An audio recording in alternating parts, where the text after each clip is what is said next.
Hi friends, birds lovers চ্যানেলে আপনাদের সবাইকে স্বাগত। বদ্রি পাখি ডিম বাচ্চা খুব তাড়াতাড়ি করে, মানে খুব দ্রুত গতিতে ডিম বাচ্চা হয় বদ্রি পাখির। আর একসাথে 4টে থেকে 6টা, 8টা, 9টা, 10-12টা ডিমও দেখা গেছে। যেমন ভালো খাবার দেবেন তেমনি ভালো প্রোডাকশন হবে। তো আমার এই বেবিসগুলো অনেকটা বড় হয়ে গেছে, তো এগুলো হাঁড়ির বাইরে বেরিয়ে এসছে। তো এদেরকে বাবা মা নিচে এসেও ফিট করায়, আর না হলে হাঁড়িতে আবার দিয়ে দেবো যতক্ষণ না পুরোপুরি বড় হয়ে যায়।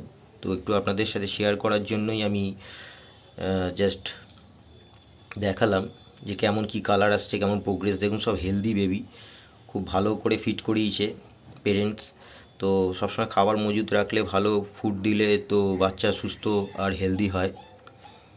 আশা করি আরও বাচ্চা হবে, আরও কালার ভালো ভালো বেরোবে। এখন অনেক ডিম বাচ্চা হাঁড়িতে আছে। তো দেখা যাক কেমন রেজাল্ট আসে। বার্ডস লাভার চ্যানেলটাকে সাপোর্ট করুন। ভালো ভালো আপডেট পাওয়ার জন্য বেল আইকন প্রেস করে দিন, লাইক করুন, শেয়ার করুন, সঙ্গে থাকুন। Thank you so much for watching.